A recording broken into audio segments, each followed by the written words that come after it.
বাংলার নিজের মেয়েকে চেয়ে লাভ কি হলো? সন্দেশখালিতে মেয়েদের সম্মান বিসর্জন দিতে হলো।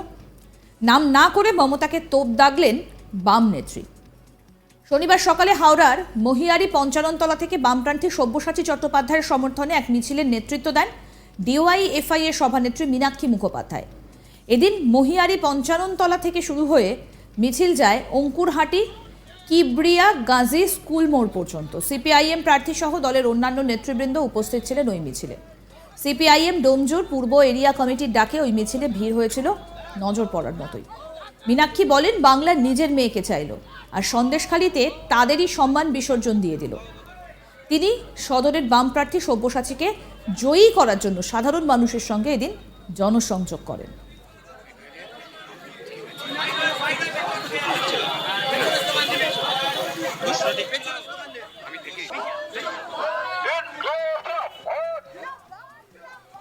আপনাদের শোনাবো কি বললেন মীনাক্ষী মুখোপাধ্যায়, ডিওয়াইএফআই এর নেত্রী।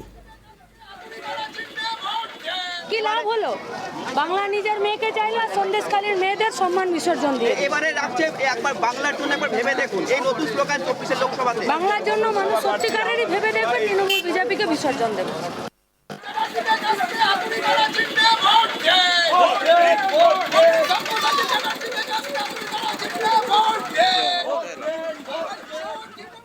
বামেদের কেন মানুষ ভোট দেবে সেই প্রসঙ্গে মীনাক্ষী বলেন, দেশকে বাঁচাতে গেলে বামেদের ভোট দিতে হবে। পাশাপাশি ইন্ডিয়া জোটের ইস্তেহার প্রসঙ্গে মীনাক্ষী বলেন, আমরা সারা বছর যে দাবি নিয়ে লড়াই করে যাচ্ছি সেটাই আমাদের ইস্তেহার। ভোটের আগে কর্পোরেটদের বাজেটের মতো জনমোহিনী ইস্তেহার বামপন্থীরা প্রকাশ করে না। শোনাবো আর কি বললেন মীনাক্ষী মুখোপাধ্যায়। দেশকে বাঁচাতে গেলে সব্যসাচী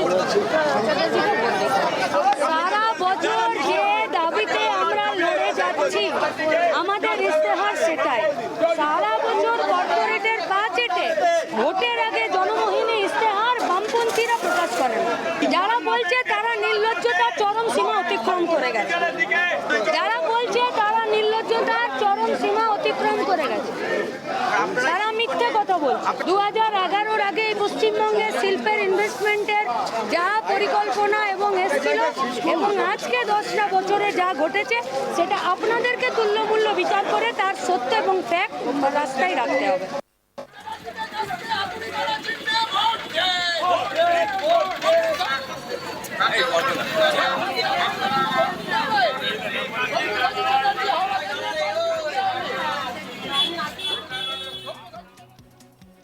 এছাড়াও বামেদের 34 বছরের শাসনকালে জঙ্গি শ্রমিক সংগঠনের আন্দোলনের জেরে রাজ্যে একাধিক শিল্প বন্ধ হবার যে অভিযোগ বামেদের বিরুদ্ধে রয়েছে সেই দাবিকে কার্যত নস্যাৎ করে মীনাক্ষীর পাল্টা দাবি, যারা এই ধরনের প্রচার করছেন তারা নির্লজ্জতার চরম সীমা অতিক্রম করে গেছে, তারা মিথ্যে কথা বলছেন বলেও দাবি করেন বাম নেত্রী। তিনি বলেন, 2011 সালের পূর্বে রাজ্যের শিল্পের যে পরিকল্পনা এসেছিল আর আজকে যে পরিস্থিতি সেটার পার্থক্য রয়েছে।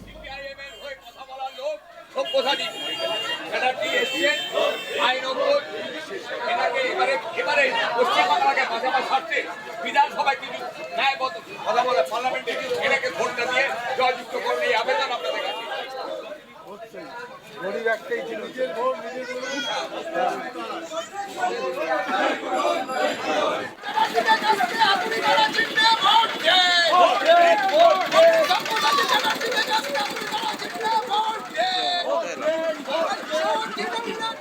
বাংলার নিজের মেয়েকে চেয়ে লাভ কি হলো? সন্দেশখালিতে মেয়েদের সম্মান বিসর্জন দিয়ে দিল। নাম না করে মমতা বন্দ্যোপাধ্যায়কে তোপ দাগলেন বাম নেত্রী। কি বলছেন মীনাক্ষী মুখোপাধ্যায়, শোনাই আরেকবার। কি লাভ হলো?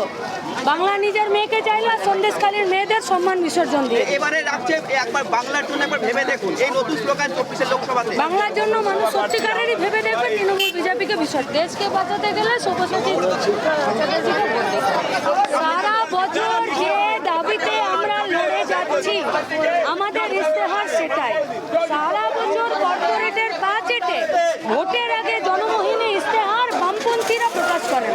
যারা বলছে তারা নির্লজ্জতার চরম সীমা অতিক্রম করে গেছে, যারা বলছে তারা নির্লজ্জতার চরম সীমা অতিক্রম করে গেছে, তারা মিথ্যে কথা বলছে। 2011-র আগে পশ্চিমবঙ্গের শিল্পের ইনভেস্টমেন্টের যা পরিকল্পনা এবং এসেছিল এবং আজকে 10 সমস্ত আপডেট পেতে দেখতে থাকুন আজ তাক বাংলার ইউটিউব চ্যানেল।